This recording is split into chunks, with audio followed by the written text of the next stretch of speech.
Olá, meus queridos irmãos, olá, minhas queridas irmãs da Seara de Jesus, em especial aos nossos alunos do Básico 2. É com muita alegria e satisfação que estamos mais uma vez reunidos para aprendermos um pouquinho mais. Então vamos fechar os nossos olhos, vamos agradecer a Deus, a Jesus por essa oportunidade de aprendizado e de reflexão e que possamos colocar em prática em nosso dia a dia. Que assim seja, graças a Deus. Dando sequência aos nossos estudos, hoje nós vamos fazer uma breve apresentação, da codificação espírita, do nosso Pentateuco, essa obra trazida por Allan Kardec. Allan Kardec a codificou, que foi trazida pelos espíritos de alta hierarquia, mais de 200 espíritos de alta hierarquia, e as obras como segue, Livro dos Espíritos, o Livro dos Médiuns, o Evangelho segundo o Espiritismo, o Céu e Inferno e a Gênese. Esse ano, no Básico 2, nós tivemos a oportunidade de estudar com detalhes a obra do Livro dos Espíritos e a obra do livro Céu e Inferno.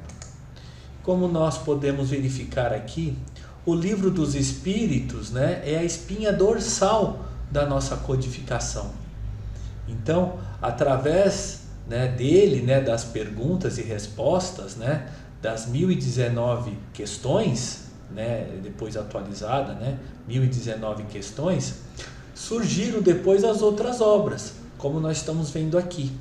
Então, a Gênese, que vem aquela reflexão, de onde vim, Então, diz respeito justamente à primeira parte do Livro dos Espíritos, das questões da questão número 1, até a questão 329. Aí depois nós vamos verificar o Livro dos Médiuns, Então, o livro, a Gênese foi lançada em 1868, um pouco depois, Primeiramente foi o Livro dos Espíritos, que foi 18 de abril de 1857. Depois nós tivemos o Livro dos Médiuns, que foi dia 15 de janeiro de 1861. Depois o Evangelho segundo o Espiritismo, 1864. O livro Céu e Inferno, em 1º de agosto de 1865, e por fim, então, a Gênese de 1868. Então, vocês percebem aqui o Livro dos Médiuns, contigo, o que sinto, o que sinto? Então, diz respeito que é a segunda parte das questões 330 a 613. Aí vem o Evangelho segundo o Espiritismo, Por que eu sofro, então? Então, diz respeito às questões 614 a 919. E, por fim, o livro Céu e Inferno, Para onde vou? Das questões 920 à questão 1019. Então, nós podemos fazer aqui uma breve análise aqui, no caso, por exemplo, da Gênese, que são os milagres, que é dividido em alguns capítulos que nós vamos estudar depois, os milagres, as predições segundo o Espiritismo, E a doutrina espírita há um resultado do ensino coletivo e concordante dos espíritos. Então, a ciência é chamada a constituir a Gênese de acordo com as leis da natureza. Deus prova a sua grandeza e o seu poder pela imutabilidade das suas leis e não pela abrogação delas. Então, Jesus também, no seu Evangelho, não veio também derrogar as leis nos que diz respeito às curas, Aí nós vamos verificar também o Livro dos Médiuns, O Livro dos Médiuns é o guia prático, justamente das evocações, É o ensino especial dos espíritos sobre a teoria de todos os gêneros de manifestações, os meios de comunicação com o mundo invisível e desenvolvimento da mediunidade, a educação mediúnica, e as dificuldades, nele consta as dificuldades e os tropeços que se pode encontrar justamente na prática do Espiritismo.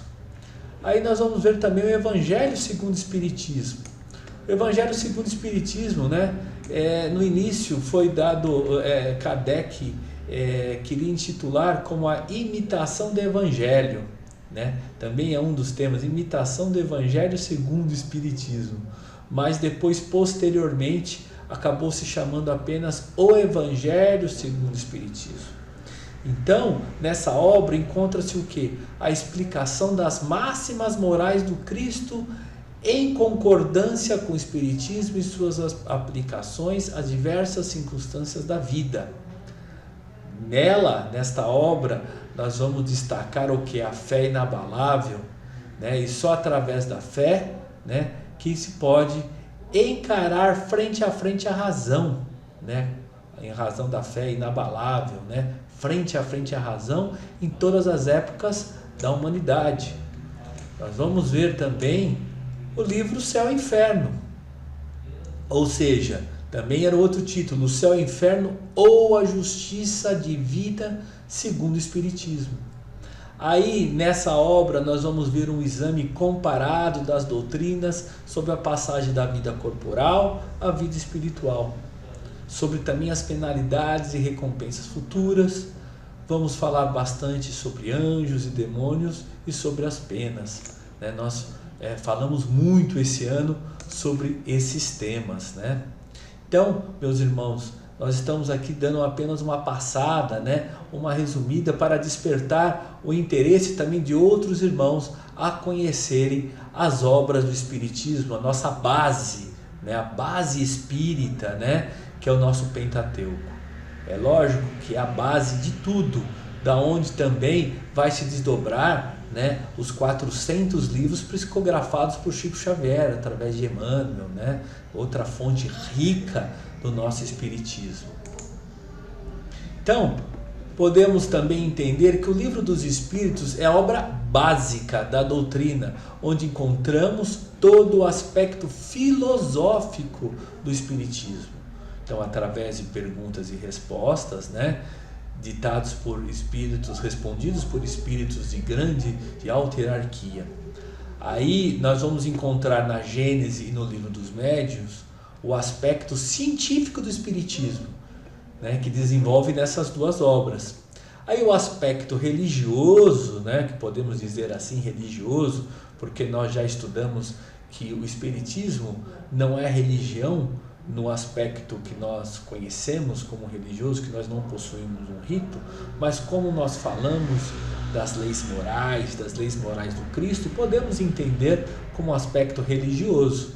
Então, o Evangelho segundo o Espiritismo e o Céu e Inferno justamente foca nesse aspecto, né, o aspecto religioso do Espiritismo. E não podemos também deixar de analisar e de estudar as obras póstumas. Trata-se de uma compilação de escritos do codificador da doutrina espírita Allan Kardec, lançada póstumamente em Paris em 1890, pelos dirigentes da Sociedade Parisiense de Estudos Espíritas. Aí eu coloquei aqui para vocês um trecho, né, destacado de obras póstumas. Um trecho escrito por Allan Kardec, numa de suas anotações. Nunca elaborarei teorias preconcebidas. Observava cuidadosamente, comparava, deduzia consequências dos efeitos, procurava remontar as causas, por dedução e pelo encadeamento lógico dos fatos, não admitindo por válida uma explicação, senão quando resolvia todas as dificuldades da questão. Olha como Allan Kardec é criterioso, e nós vamos perceber também de todas as obras, né, esse critério, e no Evangelho segundo o Espiritismo, às vezes nós vamos verificar no mesmo tema 2 ou 3 comunicações em lugares distintos, em lugares até distantes um do outro, né, para justamente não haver o erro da comunicação. Então, o Livro dos Espíritos, como eu disse, é a espinha dorsal, né, do nosso Pentateuco, e o Espírito de verdade já nos dizia: amai-vos e instruí-vos. Então, a lei do amor, né, além do amor de Jesus, o amor do Cristo, nós devemos nos instruir, né, e ter o conhecimento da fé raciocinada. Então, o Livro dos Espíritos, né, ele é estruturado da seguinte forma: temos a introdução, prolegômenos, né, que é uma explicação, um resumo. Então temos a primeira parte das causas primárias, que são 4 capítulos. Da segunda parte, como já foi dito lá, que deu origem às outras obras e tal, terceira, quarta parte. Então da parte segunda é do mundo espírita ou do mundo dos espíritos, em 11 capítulos. A terceira parte das leis morais, são 12 capítulos, e da quarta parte das esperanças e consolações, 2 capítulos. Aí nós temos aqui, né, a conclusão, né, que é justamente hoje que nós vamos abordar, como está no nosso roteiro do nosso livro, né, do Básico 2. Então, resumidamente, eu convido, né, os irmãos a fazer a leitura no final, né, do livro dos Espíritos, essa conclusão, que é dividida em 9 itens. E eu aqui, para otimizar a nossa aula, eu resumi muito bem, eu resumi de forma para ficar um pouco mais ágil, né, em alguns tópicos, né, esses 9 itens. Então, no primeiro item, Kardec fala dos críticos ao Espiritismo, né, e aqui destaquei aqui um trechinho. Então, zombar de uma coisa que não se conhece, que se não sondou com o escapelo do observador consciencioso, não é criticar, é dar prova de leviandade e triste mostra da falta de critério. Então, muitos criticaram o Espiritismo, mas sem conhecer as obras codificadas, né? Então, muitos criticaram sem conhecer a fundo o que traz a doutrina espírita. Então, no item 2, Kardec indica que o Espiritismo é o maior adversário do materialismo. Então, destacando aqui um trecho de Kardec: assim, pois, o Espiritismo se apoia menos no maravilhoso e no sobrenatural do que a própria religião. Consequentemente, os que o atacam por esse lado mostram que o não conhecem e, ainda quando fossem os maiores sábios, lhes diríamos: se a vossa ciência, que vos instruiu em tantas coisas, não vos ensinou que o domínio da natureza é infinito, sois apenas meio sábios. Então, Kardec está dizendo justamente isso. Muitos achavam, na época de Kardec, e até hoje também, né, expert em todos os assuntos, mas desconhecem dos assuntos da ordem espiritual. Da ordem material podem ser os maiores entendidos, mas muitas vezes não conhecem nada no campo espiritual. Ainda se referindo, né, Kardec aos céticos, né, Kardec diz: a que se deve atribuir o relaxamento dos laços de família e a maior parte das desordens que minam a sociedade, senão a ausência de toda crença? Demonstrando a existência e a imortalidade da alma, o Espiritismo reaviva a fé no futuro, levanta os ânimos abatidos e faz suportar com resignação as vicissitudes da vida. Aí ele ainda faz um questionamento: osaria chamar isso de um mal? Então, muitos que na época falavam mal do Espiritismo, se justamente pregavam a fé no futuro, né? E como que poderia ser uma doutrina que falasse do mal? No item 4, Kardec fala do progresso da humanidade ao longo da história. Então, o progresso da humanidade tem seu princípio na aplicação da lei de justiça, de amor e de caridade. Lei que se funda na certeza do futuro. Tirar-lhe essa certeza, e lhe tirareis a pedra fundamental. Olha a importância, né, da lei do progresso da humanidade. A lei do amor, né? que é a lei de justiça, de amor e caridade, as três juntas, né? Repetidas vezes, os Espíritos hão dito: não vos inquieteis com a oposição. Tudo o que contra vós fizerem se tornará a vosso favor, e os vossos maiores adversários, sem o quererem, servirão a vossa causa. Contra a vontade de Deus não poderá prevalecer a má vontade dos homens. E olha que interessante, meus irmãos. Nós verificamos, quem pôde estudar um pouquinho mais a história, né, do Espiritismo, e até teve a oportunidade de assistir o filme de Kardec, né, na Espanha queimaram os livros dos Espíritos, né? Então, com aquela manifestação, né, de contra, né, a doutrina espírita, contra o Espiritismo, aconteceu justamente ao contrário, aguçou ainda mais a curiosidade de várias pessoas de conhecerem a obra. Então, eles alertam aqui que não deve se importar com os opositores, porque, como diz aqui, contra a vontade de Deus não poderá prevalecer a má vontade dos homens, né? Kardec fala da rapidez com que as ideias espíritas se propagam. Naquela época já estavam se propagando com muita rapidez.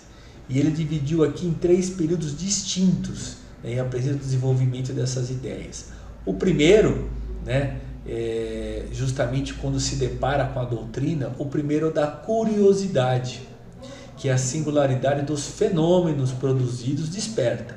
Segundo, o do raciocínio e da filosofia. E o terceiro, o da aplicação e das consequências. Depois de entender e compreender e depois colocar em prática. Kardec, no item 6, ele já diz o seguinte: falsíssima ideia formaria do Espiritismo quem julgasse que a sua força lhe vem da prática das manifestações materiais e que, portanto, obstando-se a tais manifestações, se lhe terá minado a base. Sua força está na filosofia, no apelo que dirige à razão e ao bom senso, que é justamente a base, é a formação do homem de bem. Que faz a moderna ciência espírita? O que ela faz? Reúne em corpo de doutrina o que estava esparso, explica com os termos próprios o que só era dito em linguagem alegórica, poda o que a superstição e a ignorância engendraram para só deixar o que é o ideal e positivo. Por isso que nós colocamos ali no slide anterior o Livro dos Médiuns quanto o aspecto científico, né? O Espiritismo se apresenta sob 3 aspectos diferentes, então: os das manifestações, o dos princípios e da filosofia que delas decorrem, e o da aplicação desses princípios. Daí, 3 classes, ou antes, 3 graus de adeptos. Então, nós temos o quê? Os que creem nas manifestações e se limitam a comprová-las, apenas no aspecto científico. Para esse, o Espiritismo é uma ciência experimental. Então, tem outra classe, os que lhe percebem as consequências morais, né? Além da parte da ciência, das consequências morais. E, por fim, os que praticam ou se esforçam por praticar essa moral. Mais importante aqui, diante do despertar da consciência, os que colocam em prática os ensinamentos e que tentam, né, porque não é fácil, né, e que se esforçam por praticar essa moral, que é aprendida aqui na nossa doutrina, né, trazida pela moral do Cristo. Então, quanto aos adversários, também podemos classificá-los em 3 categorias. Então, a dos que negam sistematicamente tudo o que é novo, ou deles não venha, e que falam sem conhecimento de causa. A esta classe pertence todos o que não admitem senão o que possa ter o testemunho dos sentidos, né? Nada viram, nada querem ver e ainda muito menos aprofundar. Temos a segunda classe, a dos que, sabendo muito bem o que pensar da realidade dos fatos, os combatem, todavia, por motivos de interesse pessoal. Para esses, o Espiritismo existe, mas lhe receiam as consequências e atacam-no como um inimigo. Aí nós estamos falando do que, meus irmãos? Nós estamos falando não só do cético, nós estamos falando das políticas religiosas. Nós não estamos criticando nenhuma religião, mas toda a religião proselitista tem as suas políticas religiosas. E a liberdade de consciência, né? O despertar da consciência que prega o Espiritismo incomoda. Então, por questões de políticas religiosas, acabam combatendo o Espiritismo. E tem a terceira, que é a dos que acham na moral espírita uma censura por demais severa aos seus atos ou às suas tendências. Então, tomado ao sério, o Espiritismo os embaraçaria. Não o rejeitam nem o aprovam. Preferem fechar os olhos. Por quê? Porque pesa na consciência. Então, diante dos seus atos, então muitas vezes pela moral cristã, porque a moral cristã não passa a mão na cabeça de ninguém, meus irmãos. Então faz o quê? Faz refletir, faz pensar. E isso às vezes incomoda um pouco. Então, antes de adentrarmos aqui no item 8, nós falamos aqui, né, dos que rejeitam, né, dos que combatem o Espiritismo. Mas o maior inimigo, vamos dizer assim, né, opositor do Espiritismo, é justamente o espírito ignorante. Aquele que não se instrui, aquele que não segue os ditames, né, do nosso Pentateuco espírita, da codificação, como já coloquei no slide anterior, espírita, né, a mensagem do Espírito de verdade, espírita, amai-vos e instruí-vos. Então, quando aquele adepto ao Espiritismo só se preocupa com as manifestações e não estuda, esse é um dos maiores opositores da doutrina espírita, porque não estuda, não coloca em prática, né? Então, ele é o maior opositor. No item 8, Kardec reafirma que a moral do Espiritismo é a mesma ensinada pelo Cristo nos Evangelhos. Ainda diz o seguinte aqui, um trecho que eu destaquei. Mas perguntamos por nossa vez, antes que viesse o Cristo, não tinham os homens e a lei dada por Deus a Moisés? A doutrina do Cristo não se acha contida no Decálogo? Dir-se-á por isso que a moral de Jesus era inútil? Perguntaremos ainda aos que negam a utilidade à moral espírita, por que tão pouco praticada é a do Cristo? Olha só que reflexão interessante. Kardec fala sobre as divergências entre os adeptos do Espiritismo. Os espíritos sempre disseram que nos não inquietássemos com essas divergências e que a unidade se estabeleceria.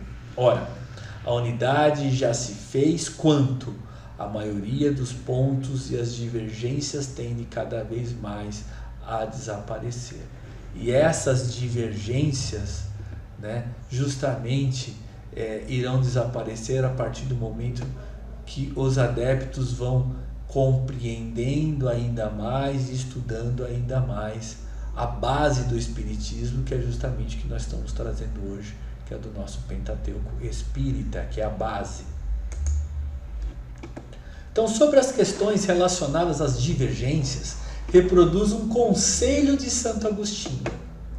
Olha só, Por bem largo tempo, os homens se têm estraçalhado e anatematizado mutuamente em nome de um Deus de paz e de misericórdia, ofendendo com semelhante sacrilégio. O Espiritismo é o laço que um dia os unirá, porque ele mostrará onde está a verdade e onde está também o erro. Né? Muitas guerras, muitas disputas se faziam em nome de Deus. Né? Jamais os bons espíritos foram os instigadores do mal. Jamais aconselharam ou legitimaram o assassínio e a violência. Jamais estimularam os ódios dos partidos, nem a sede das riquezas e das honras, nem a avidez dos bens da terra. Os que são bons, humanitários e benevolentes para com todos, esses os seus prediletos e prediletos de Jesus, porque seguem a estrada que esse lhe indicou para chegarem até ele. Olha só que interessante. A partir do momento que a civilização vai evoluindo, nós vamos tomando cada vez mais consciência da importância moral de Jesus. Então, resumindo essa conclusão do Livro dos Espíritos, né, uma mensagem de Leon Denis: o Espiritismo pode não ser a religião do futuro, mas é o futuro das religiões. Olha que frase marcante, meus irmãos, que cabe à reflexão de todos. Na segunda parte, né, da nossa aula, né, da 21ª aula, né, do Básico 2, nós vamos fazer um breve esboço do livro A Gênese, um livro muito importante, né, que nós devemos estudar com calma, né? Aí temos o livro da Gênese, né, e nós vamos ver os milagres e as predições segundo o Espiritismo. Estou trazendo para vocês hoje, meus irmãos, apenas os tópicos, né, apenas uma referência sobre o livro, e cabe depois com calma a leitura, né, dessa obra. Então, ele é o último livro de Kardec, né, da nossa codificação, editado em 1868. Então, a Gênese é um livro científico e começa abordando a revelação espírita. Fala sobre Deus e sua existência, fala sobre o bem e o mal e reafirma que no Espiritismo não existem mistérios e que é uma obra resultante do ensino coletivo e simultâneo de muitos espíritos, de alta hierarquia, inclusive. Então, do 4º ao 9º capítulo, há uma síntese sobre a formação do universo, sistemas solares, matéria, a Terra, o tempo de sua relatividade, e não numa análise apenas sobre a visão da astronomia ou da geografia, mas com profundas reflexões filosóficas de cada fenômeno. Então, fala também da evolução das espécies e dos mundos. Então, acompanhando-se passo a passo a série dos seres, dir-se-ia que cada espécie é um aperfeiçoamento, uma transformação da espécie inferior. Ainda que isso lhe fira o orgulho, tem o homem que se resignar a não ser no seu corpo material que mais que o último anel de animalidade na terra. Então, só a doutrina espírita consegue explicar o elo perdido entre o tipo animal mais perfeito e evoluído da classe dos símios e o homem. Ocorre que os espíritos diretores de nossa evolução fizeram a modificação necessária no astral para que então a raça humana pudesse para que a raça humana pudesse passar a existir e desenvolver-se em contínuo progresso, evoluindo através das asas da razão e do sentimento. Temos também, né, no capítulo 11, a Gênese espiritual. Olha que interessante. Então, do item 18 ao 22, ao quê? Uma descrição de como se dá a reencarnação de um espírito que vai reencarnar num novo corpo em vias de formação, explicando como o laço fluídico, que é um prolongamento, lógico, do perispírito, que se liga aos poucos ao ser que está se formando, molécula a molécula. Então, à medida em que se aperta esse laço fluídico, ao se aproximar o momento do nascimento da criança, o espírito vai perdendo a consciência, que só retorna quando o novo ser respira no mundo dos vivos, mesmo assim perdendo toda a lembrança de seu passado. Ainda no capítulo 11, na Gênese espiritual, do item 28 ao 32, fala do quê? Fala da origem do homem na Terra, das diversas raças, do seu aparecimento em diversos pontos do planeta, dos diferentes graus de evolução. Então, no item 38, fala da raça adâmica e sua contribuição para o progresso da humanidade na Terra.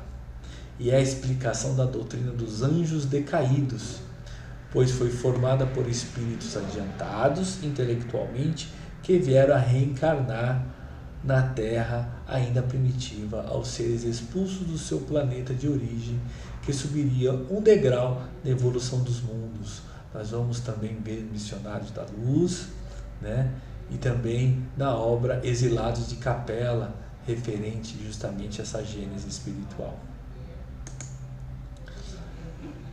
E a Gênese, ela faz uma referência também à Gênese mosaica, dos dias, da formação, da Terra, da formação do globo. Então, aproveitando essa referência, como lá, primeiro dia, o céu, a terra, o dia e a noite, no aspecto da Gênese conforme trazida pelos Espíritos, período astronômico, aglomeração da matéria cósmica universal, formando o Sol, a Terra e todos os planetas. Então, no segundo dia, separação das águas que estão sobre o firmamento das que estão acima. Então, ali é descrito como um período primário, o endurecimento das camadas da Terra, a atmosfera ainda era espessa e impenetrável, e a precipitação gradual da água. Então, o terceiro dia, como diz lá na Bíblia, as águas sobre o firmamento se juntam, o elemento árido aparece, a terra, os mares e as plantas. Aqui eles podem interpretar com esse período como um período de transição. Então, as águas cobrem o globo, o aparecimento do sol, os primeiros seres rudimentares e primeiros seres marinhos. Então, nós vamos ver aqui a alusão com relação ao quarto dia, o sol, a luz e as estrelas. Então, aqui nós estamos falando aqui na Gênese o período secundário. Então, a atmosfera mais depurada, as primeiras árvores, os grandes répteis aquáticos e anfíbios. Então, no quinto dia, diz referência aos peixes e aos pássaros. Então, aqui é dito como um período terciário, a formação dos continentes, a formação dos mares, animais terrestres gigantescos, vegetais e animais, os atuais, são os pássaros, os atuais pássaros. No sexto dia, os animais terrestres e o homem. Aí, na Gênese, segundo a nossa obra, do Pentateuco, é o período quaternário ou pós-diluviano. Então, os terrenos do aluvião, vegetais e animais atuais. E os vegetais e animais atuais. E o homem. No outro trecho, na outra parte, diz respeito aos milagres e às predições. Então, finalmente, Kardec aborda os milagres e as profecias na Bíblia. Todas as curas, é feita uma análise sobre o aspecto da lei natural, da manipulação dos fluidos que Jesus fazia nos milagres, nos ditos milagres, nas curas. Então, é feita uma análise de cada cura narrada no Novo Testamento. Então, na realidade, o conceito de milagre seria o quê? Uma ocorrência em que se derrogou a lei natural, ou seja, a lei de Deus. E nós já estudamos que a lei de Deus ela é imutável, né? A lei natural ela é imutável. Então, não sendo possível isso, o dito milagre nada mais é que a manipulação dessas leis por um espírito evoluído como Jesus, que as conhecia muito bem, que sabia manipular esses fluidos. Então nós temos o quê? As predições ou as profecias. Da mesma forma, as profecias não são ocorrências em que as leis de Deus possam ser derrogadas, mas sim uma visão mais ampla do encadeamento natural dos fatos, que alguns espíritos mais evoluídos têm, podendo assim prever certos acontecimentos sem incorrer em interferência no livre-arbítrio. Então aqui, meus irmãos, nós podemos destacar o quê? Da mesma forma que os adultos, quando pela sua experiência, né, já vê uma criancinha, por exemplo, que acabou de começar andando, né, que já está andando, está próximo da escada, o adulto já experiente falou, não, vem para cá, cuidado com a escada ali, você vai cair, você vai se machucar, porque a experiência já mostrou isso, né? Da mesma forma, os espíritos mais adiantados, com a consciência mais elevada, mais depurados, têm essa experiência e nos alertam também, por isso das predições, mas que é muito importante, que é sem incorrer em interferência no nosso livre-arbítrio. Agora, eu queria aproveitar a oportunidade também de fazer referência à Revista Espírita, que é uma coletânea que serviu de experiência, né, para as obras também do livro, principalmente do livro dos médiuns, né? Então aqui foi tirado trecho, né, de uma matéria que foi feita homenagem, né, ao lançamento da Revista Espírita da Sociedade Espírita de Paris. Eu trouxe aqui para vocês a foto aqui da Sociedade Parisiense, né, e da foto original aqui do jornal, né, da obra da Revista Espírita. Então, Allan Kardec, né, que é o pseudônimo, né, do professor francês Hippolyte Léon Denisard Rivail, nascido no dia 3 de outubro de 1804 e desencarnando no dia 31 de março de 1869. Então, a Revista Espírita, aqui, outra, por curiosidade, outro trecho original, né? E o primeiro jornal foi lançado em 1º de janeiro de 1858, né? E foi até abril de 1869, mais de 150 anos, né?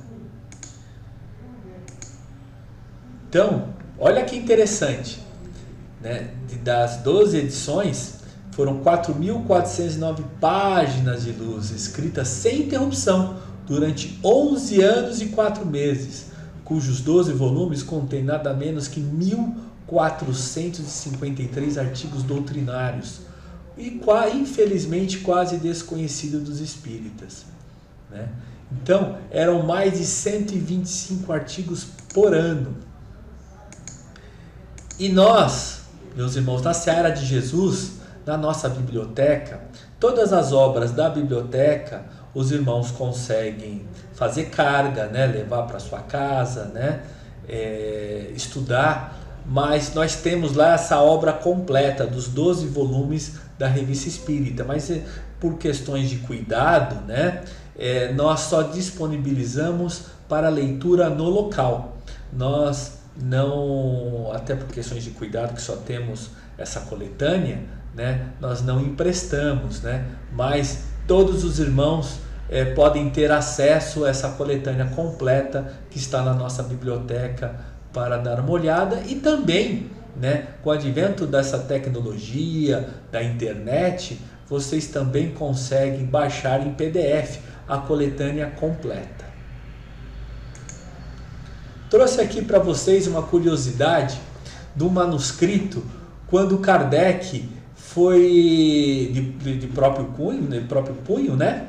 Quando Kardec foi pedir a autorização para o funcionamento, olha lá, essa carta era rara, né, de próprio punho de Kardec, solicitando ao prefeito de polícia de Paris autorização para a formação da Sociedade Espírita de Paris.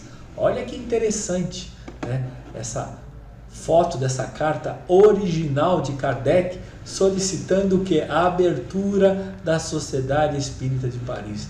E na época era tido como prefeito de polícia de Paris. E aqui segue a tradução.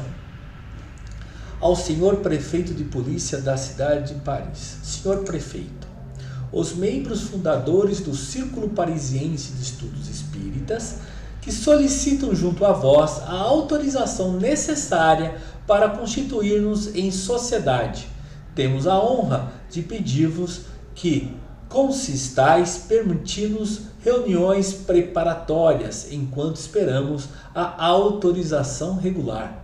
Olha que interessante. E com o mais profundo respeito, senhor prefeito, tenho a honra de ser vosso muito humilde e muito obediente servidor. Então, Hipólito, né, Rivail, Allan Kardec. Endereço, Rua dos Mártires, número 8.